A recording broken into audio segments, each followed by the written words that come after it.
Hi, and welcome to my channel, Rolling into Retirement. I'm Mike. Thanks for joining me on this journey. I appreciate you being here. Today, I want to talk about another science fiction game from the 1970s that I think would be a great point of comparison to the excellent Metamorphosis Alpha that I talked about in the last video. Interestingly, it was made by some of the same people, but has a decidedly different feel to it. Alright, ready to go back to the Stone Age? Let's do this. Today's topic is the excellent Gamma World game system, again published by TSR. The version on my shelf is from August 1978 and credits James M. Ward and Gary Jacquet on the front page. Mine looks like the second printing of the first edition of the rules. I'm not sure if there were other printings after that, unfortunately. I do know that there are other versions of the Gamma World rules, but I'm going to be covering the first edition ones since that is what I learned to play as a teenager and because it's still on my shelf. James M. Ward was also the designer of Metamorphosis Alpha, another game that I absolutely loved. You'll see a lot of similarities between this system and the Metamorphosis Alpha system as we go through it. I have to say, I think it is really cool that Mr. Ward was involved with both of these projects. In my mind, it really speaks highly of his ability to create interesting settings and ideas for character design, like what we'll see here. As always, I want to go through the entire character creation process for this game today and talk a little bit about what I liked and didn't like about the system before providing my thoughts on the game character creation system as a whole. I do have to apologize up front for the quality of some of the page screens that you're going to see and that I'm going to be sharing. The scan didn't go as well as planned, and you will see some pages have spacing and character height issues. It's kind of a mess. I'm sorry about that. Let's start by talking about the background of this game. Gamma World is set on Earth, but in the far future and in a different timeline than ours. When I say far future, I'm also thinking of the far future in terms of a person living in 1978, not today. In this future, the world is a much different place.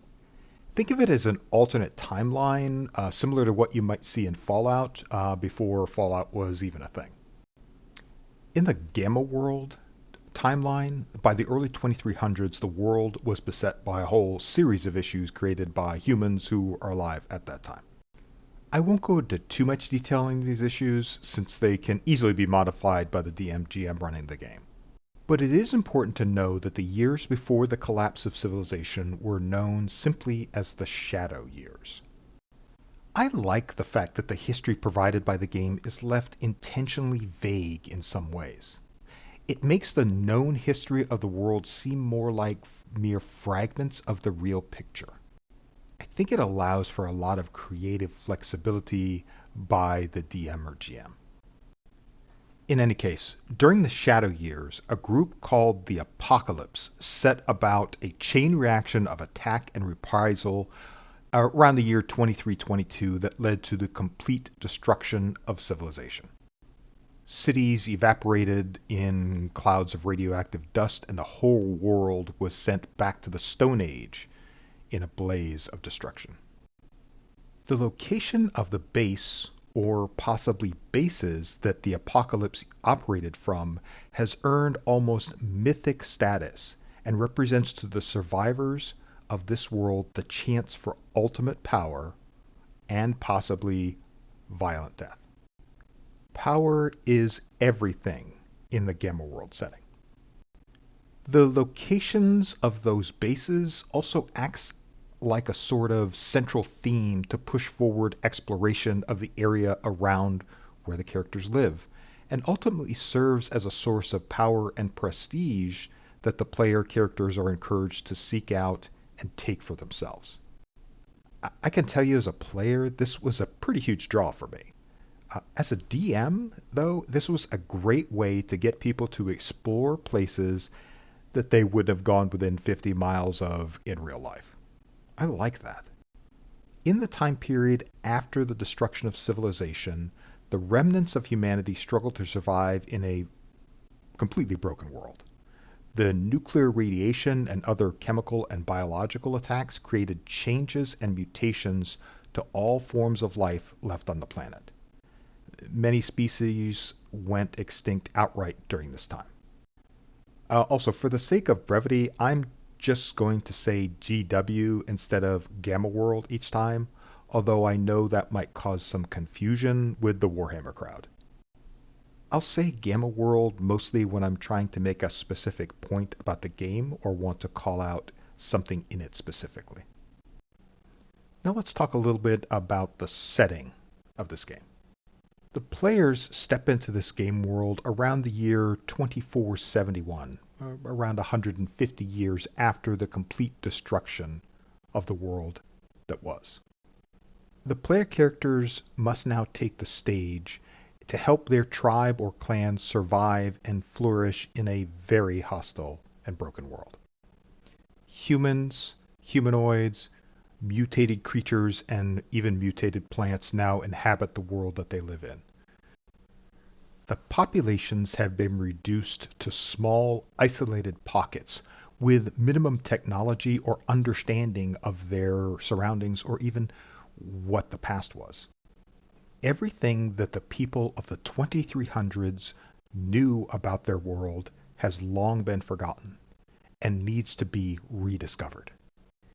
Even basic bits of information about technology now seems like long-lost alien technology. Many of the tribes and villages that are left barely scrape by in the irradiated and twisted wasteland. And it has been like this since as long as anyone can remember. I think about it in terms of just what we know today about 150 years in the past and how many holes we have in our knowledge of just that time period. Imagine if you lost the ability to know anything about what happened then. Before I dive into character creation, I think it is really important that we always keep in mind that this game was created in the early 1970s. At that point in time, our view of how the world would look was much different than the reality we live in today.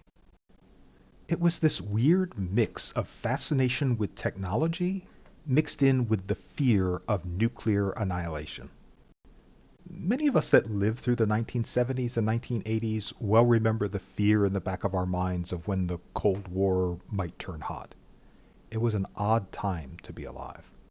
On a much lighter note, it's fascinating to think of how both forward-looking and completely naive we were in the 1970s about how far humans would have progressed and what our world really would be like today.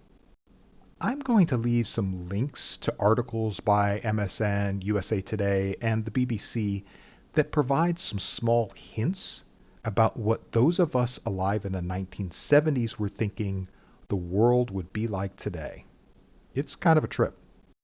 Go ahead and read those for a healthy dose of some unintended humor, but also some oddly precise predictions of our world today. Okay, let's next talk about one of my favorite topics, which is dice mechanics. You didn't think I would forget about this topic, did you? Don't worry, I'll keep it very brief this time. So, Gamma World uses the standard combination of D4, D6, D8, D10, D12, D20, and percentile dice. The percentile dice are rolled by using the two D10s. The rest is pretty standard, so not much to talk about here. Let's move on to the character creation process, since that's really what I want to get into. Next, let's talk about the options we have for character creation in GW. According to the rulebook, the options available are as follows: pure strain human, humanoid, and mutated animal. Sadly, there is no option to be plant-based, which is really unfortunate, I think. Since pure strain humans are so 2025, I'm going to go with a mutated animal this time. Don't worry, I won't be doing the same thing as before. Now let me see if I can come up with an option for my player character. Oh, I've got it. I know exactly what puts fear in the hearts of man and beast alike. I'm going to be a mutated poodle. In my headcanon here for this foul creature, I and my poodle family escaped from the home of the humans, and we ventured into the wilderness to create our own society. I am known as Fluffery. That will be an awe-inspiring and intimidating name. I'm absolutely positive. Okay, now that Fluffery has taken his name, let's give him some stats. For attributes, page 7 of the rules say that I need to roll 3d6 to determine the value of each attribute. The attributes are as follows: mental strength, intelligence, dexterity, charisma, constitution, and physical strength. Interestingly, this section of the book also gives me an option to roll 4d6 rather than 3d6, dropping the lowest number rolled. I really like this as an option for character creation, as it gives me a better chance to create a good character.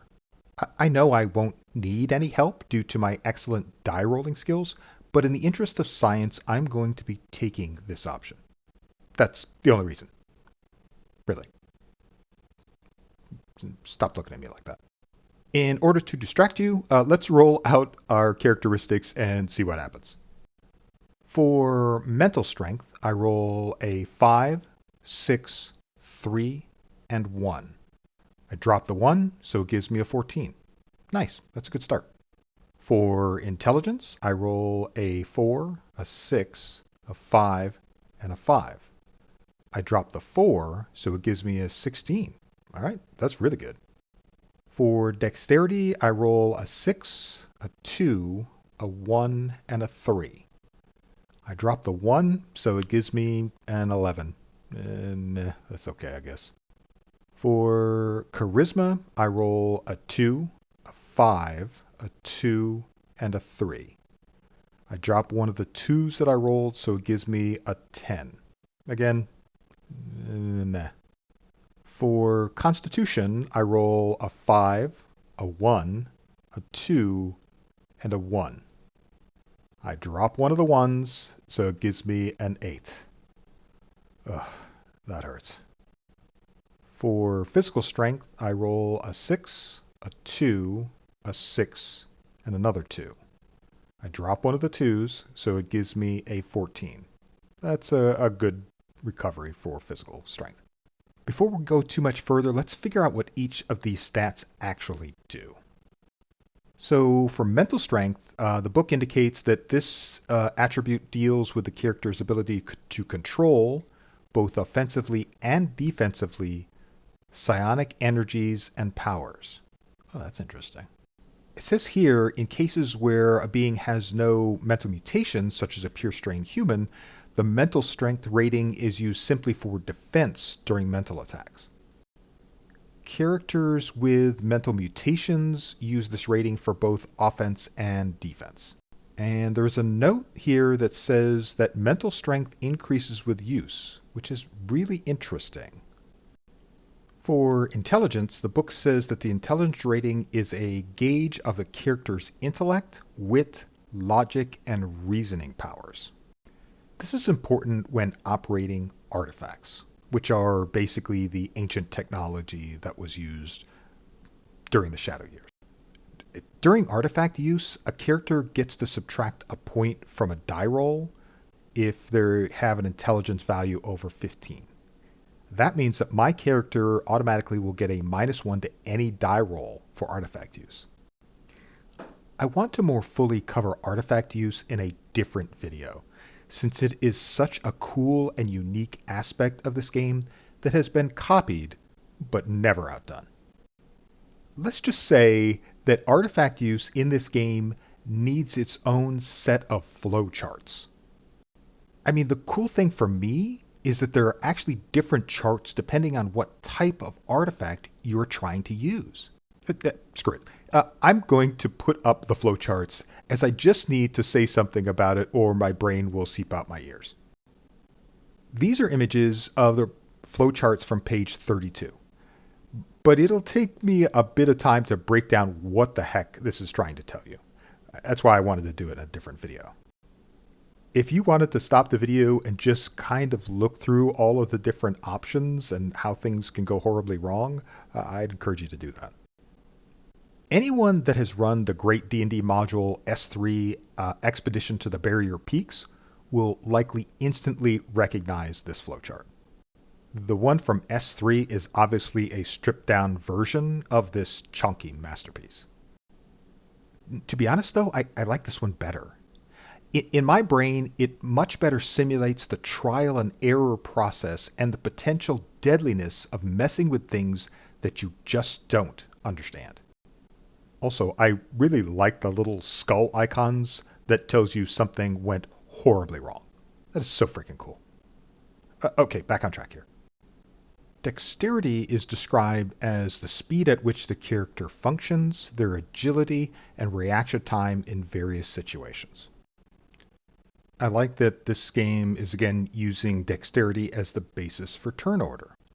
It doesn't require any die rolling or mucking about with modifiers, well, for the most part. The turn order is the dexterity order, just like in Metamorphosis Alpha. It says here for each point of dexterity over 15, a character can add a +1 to the die roll to hit in physical combat, which I think is a nice little perk for higher dexterity scores. Unfortunately, my pro dice rolling skills failed me here, so I won't be getting that bonus. Charisma in GW is used for leadership ability, usually through physical appearance, personality, magnetism, persuasiveness, willpower, etc. It seems that pure strain humans here are said to have unusually high charisma and will many times end up being the group leader, spokesman, etc. I have the same issue with this as I had with this use of this same stat in Metamorphosis Alpha. I don't like it, but I won't go on a bender about it in this video again. Just know that I don't think that that's the right way to do it. What I do like here is the use of a reaction table to determine how NPC groups you encounter treat you and your party. Now, obviously that means that the person with the highest charisma in the group should be the front man for the party. I like the fact that not every group of NPCs you meet necessarily has to be hostile as well. There's a cool little detail as well where you can effectively try to bribe your way to influence by using money, food, weapons, or artifacts to increase their rating with you. I find that that's such a cool little detail in the game and can add a lot to every gameplay interaction with NPCs. I also think it actually encourages gameplay to go in a less murder hobo direction. Well, at least for some players, I guess. There's another table here talking about followers and other adjustments.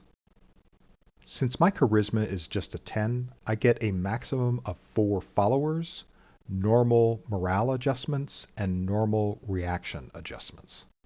I like how the text below the table explains that followers are NPCs who serve the players out of loyalty rather than for pay. I also see that they're using the term hireling and henchman here, which was a very common term in early D&D. It still kind of is. There are some additional modifiers as well. So as a mutated animal, I suffer penalties of -3, -2, and -2 when dealing with pure strain humans, and a -2, -2, -1 when dealing with humanoids. The number appears to mean the number of followers / morale adjustment / reaction adjustment. I mean, I get it. I think this was an attempt to kind of homogenize parties to be one type rather than several. But I think the interactions and potential distrust of a mixed party might be a lot more fun.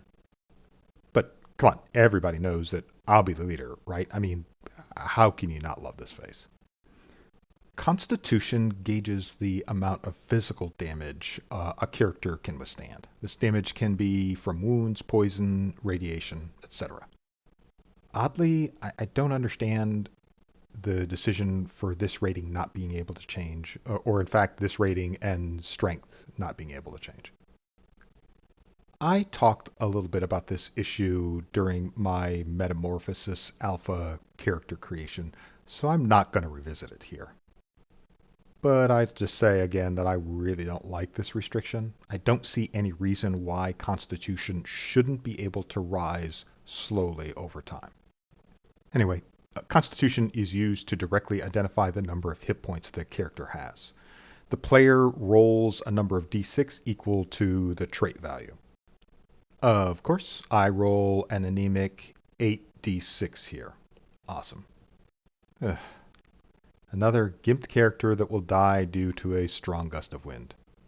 That is really irritating. What is it about me and hit points for my characters? I mean, give me a break, man.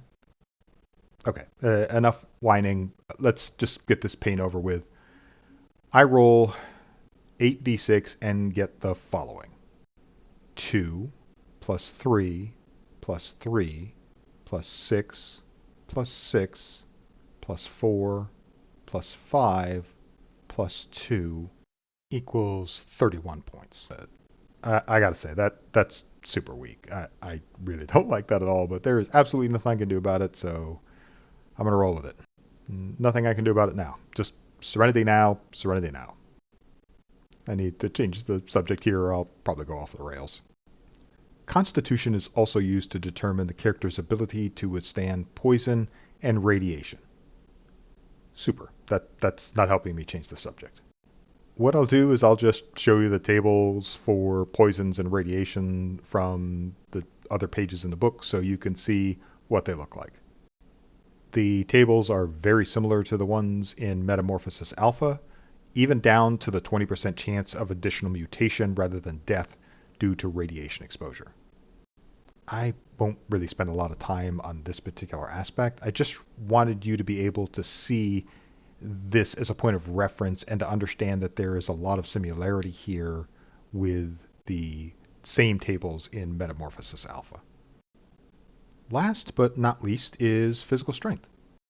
It deals with the character's ability to perform physical acts. This is mainly used to determine damage in physical combat, but also has the option to be used for certain other physical actions. I won't dive into combat in this video as I think the combat system kind of deserves its own video, really. But that's it for character attributes. Now I would like to check out what mutations my Vicious Beast is going to have. The book gives us two options on how to address mutations. Option 1 is to roll a d4 twice to determine the number of physical and mental mutations my character has. After that, I would roll d100 or percentile dice on the tables to determine the mutations that I would receive. Option 2 is similar. I would roll a d4 twice to determine the number of physical and mental mutations my character receives, but after that, I would be able to pick the mutations that I wanted. While I appreciate the option, as I've mentioned in my video on Metamorphosis Alpha, I'm not really a fan of players being able to pick their mutations, so I'm clearly going with option 1 here. And after I select the physical and mental mutations, the referee would then select one more mutation using the following process. I think this part is a little bit confusing, but I'll show you how I understand it. Please feel free to correct me if you have a different interpretation. They would roll 2d4 for the physical and mental mutation categories. A roll of 3 or 4 indicates one mental or one physical mutation. The rulebook notes here that a result of 2 2s indicates either one physical or one mutation as well. It's a little bit confusing. It also says here that 3 or less means that there are no mutational defects. I think that's referring to the number of mutations and not the rolls themselves. There's a note here also that says mutational defects are denoted with the letter D on the mutation charts. That's fine. So I roll a 1d4 for my physical mutation. I roll a 1, which means I only have one mutation in the physical mutation category. That's a little bit of a shame. I then roll 1d4 for my mental mutations, and I roll a 2, which means I get to have 2 mental mutations. Since I have less than 3 mutations total, I don't believe that I get a defect, which I think is good. For the mutations, I will roll on the tables using the D100, which can be used as 2d10s combined. So for my physical mutation, I have to roll on the table and look to the right side for animals. I roll a 29, which gives me heightened strength. That's number 17 on the list. Okay, that's pretty good. I'll take that. Let's see what that does for me. Okay, reading this, that is actually very good. I can do a lot more damage in melee than I could normally. 3 dice of extra damage is great and will offset my crap constitution and HP. I really like this mutation. Now I get 2 mental mutations. I roll the percentile dice and get a 16 and a 35. Let's see what those are. 16 is epilepsy, which is a defect. It's number 11 on the chart. Since there don't appear to be any restrictions about having defects on a roll as far as I can tell, even though I was not supposed to get any defects, I'm just going to go with this. It's obviously not ideal, but actually really interesting. We'll see what that means for me in a bit. Let's see what the other mutation is first. The second mutation was a 35, which is heightened intelligence. That's number 16 on the chart. Okay, that's very interesting too. Now let's see what these do for or to my character. So the epilepsy description is a little bit vague, but it indicates that I get body paralysis for a variety of reasons. It says that the referee has to determine a consistent set of variables that would trigger an epileptic event and give some options. That's really interesting. I mean, I would not wish that on anyone, but you don't see a lot of games made these days that portray physical issues like this, which is a little bit unfortunate, I think. I am not going to get into the whole representativeness issue here, as I really don't feel it's my place to talk about that kind of stuff. But being able to reflect the physical frailties of the human condition is an important aspect of trying to make the game feel alive. Obviously, you're going to need to talk to your players to see if they're even comfortable with some of this stuff being included. But to me, I feel like having real-life physical conditions makes the characters feel a lot more believable and real. I want to feel like this is a world I can inhabit and explore. Adding that touch of realism is a lot of the reason why I play sci-fi games like this in the first place.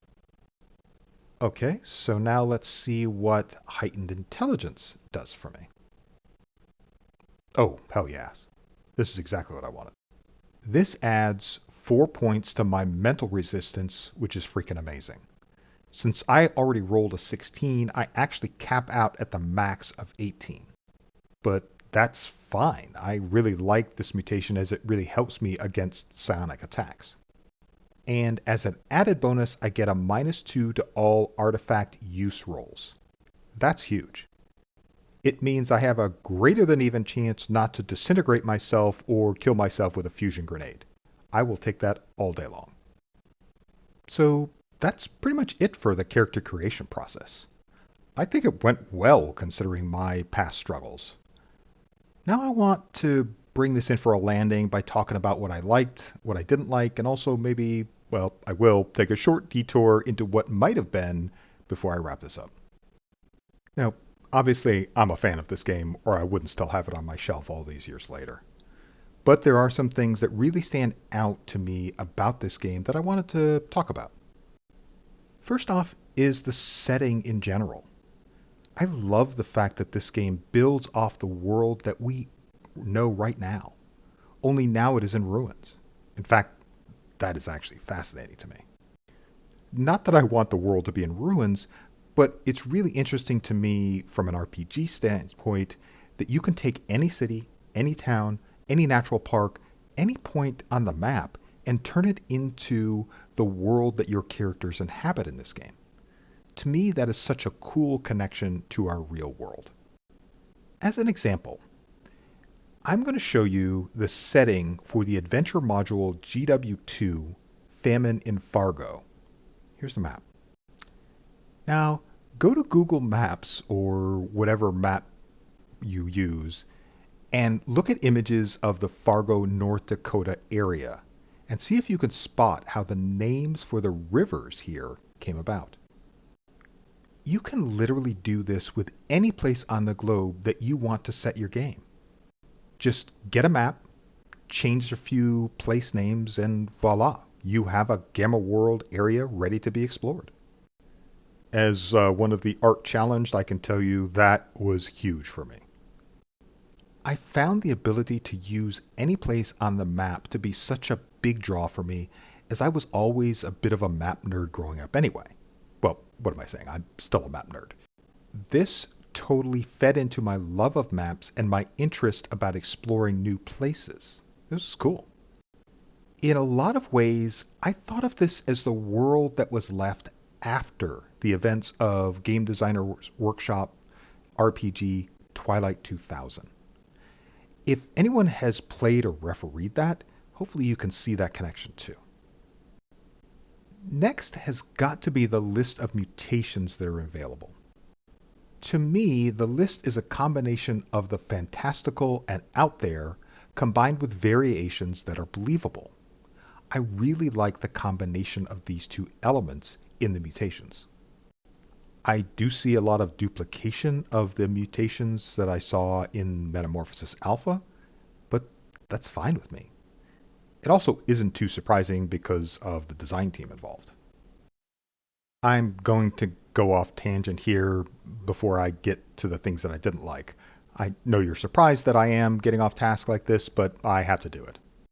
So on page 15, the rulebook indicates that the referee should not allow players to be mutated plants, as most of them do not have the intelligence or lifespan necessary to successfully interact with other player character types. That's really kind of a bummer, because I really wanted to make a mutated vegetable that uses his physical strength and charisma to intimidate everyone around him.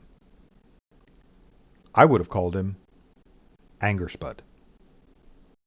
Since I was so unfairly cut off from my dream character here, I've decided to rebel. I will roll up the mutations for my aggressive tuber just to see what might have been. So I roll 2d4 to see how many mental and physical mutations I would have gotten. For physical mutations, I roll a 3. Okay, that's interesting. And for mental mutations, I roll a 4. Okay, wow. Let's see what happens here. I roll a 4 and a 1 on the defects as the GM, so now I have to take a physical defect as well. For the physical mutations, I roll 3 times on the percentile dice, and I get 33, which is heightened touch, number 19 on the list. That's interesting. 77, which gives me taller, which is number 44 on the list. And I thought I looked just taller in the mirror. And 89, which gives me wings, which is 49 on the list. Yes. A flying potato.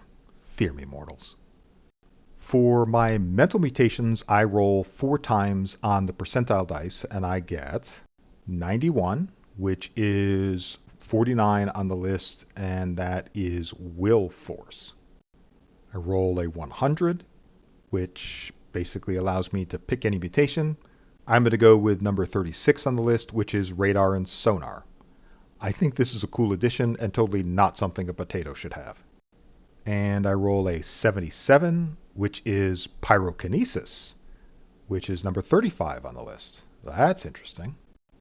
And last but not least, I roll a 49, which is intuition. It's number 19 on the list. Okay, that's interesting too. Okay, for my defects, I have to roll again on the table, but I can only select the defects that I get. So I'm going to have 2 physical defects and 1 mental defect. For the first physical defect, I roll a 12, which is number 8 on the list, and it says fat cell accumulation. All right, I gotta check that one out. And the second defect is a 37, which is increased metabolism. Okay. For the mental defect, I roll a 17, which is number 11 on the list, which is epilepsy again. Wow, if only potatoes were evergreen. Maybe I could have been the ruler of all the lands east of Fargo. It's a shame I will never get to rule over all the plebs in my domain in such a majestic form. Ah, what it might have been. Goodbye to you, my dear Angerspud. You were born before your time. So now I'll spend a few minutes talking about the things that I did not like in this game. I could probably talk about the obvious bias toward pure strain humans that is in the design, but I've mentioned that in the Metamorphosis Alpha character build, so I don't need to go into too much detail here, other than to say I really don't like the inclusion of it. Also, as in Metamorphosis Alpha, I really don't like the fact that only mental strength can improve over time. I don't want to beat that dead horse again, but I found that to be like a very arbitrary choice, and it doesn't represent the fact that people can increase the endurance and strength in the real world. I would have preferred a much more flexible approach to how the values can change than just what that was provided. I think probably the biggest issue that I noticed in this game that I didn't really notice as much in Metamorphosis Alpha was the massive wall of text that occur. You have to really try hard and spend time trying to find the details that you need in these walls of text. And in some cases, the information is so buried at the end of the long paragraph that you may skip right over it. Now, I know that this was a criticism I heard about some of the early D&D modules, but it also occurs here. Now, I'm going to be doing another one of those talking out of both sides of my mouth moments here. When I say that I'm a map nerd and want to feel like the world I am playing in feels believable. But I don't think I'm in the majority here. A lot of players just want to see what kind of crazy they can come up with. So, despite what I was just saying about the realism that I liked in the setting, I think my last nitpick is that there wasn't an option for making plant-based characters. As you can see by the rolls that I had with Angerspud, you can really get some crazy combinations of mutations that just throw the whole system out of whack. That could happen for a humanoid or an animal, but it takes the game to a whole other level of crazy when it is a plant that is getting those mutations. If someone wanted to run a completely gonzo version of GW, what could be better than a flying pyrotechnic tuber with anger issues? So I've talked a lot about this game and the things that I liked and I didn't like so far. But I wanted to close with some thoughts on the era that this game came from and was created in, and how the game impacted me. As I've mentioned before, many games created during this time period were still testing the boundaries of what an RPG could be, or should be. Some wanted to be as different as possible from D&D to hopefully become the next big thing. But some wanted to stick closely to the fantasy formula because it is what worked. I'm very happy that Gamma World decided to go in a different direction and strive to set new boundaries for what an RPG could be. I think it succeeded on many levels, but obviously it failed on some important issues too. When I was in my teens, there was so much other turmoil and uncertainty in the real world going on at this time. Sometimes games like this might have just been in the wrong place at the wrong time with the content that it had. I mean, a game about the end of our known world and what comes after was fascinating to some people and absolutely terrifying to others. Many just didn't want to think about the possibility. But being able to try something completely new and tell a story that wasn't just the standard fantasy world really was inspiring to me. It let me know that anything was possible in an RPG, and it kind of stoked my lifelong search for other sci-fi or fantasy RPG systems to see if I could find one that fits for me. I found a lot of them along the way, but Metamorphosis Alpha and Gamma World will always be the ones that I compare everything else to in the sci-fi genre. I think that says a lot about the lasting impression that this game and Metamorphosis Alpha had on me as a player and as a GM. And I think that's a good thing. As always, thank you so much for listening to me waffle on about stuff like this.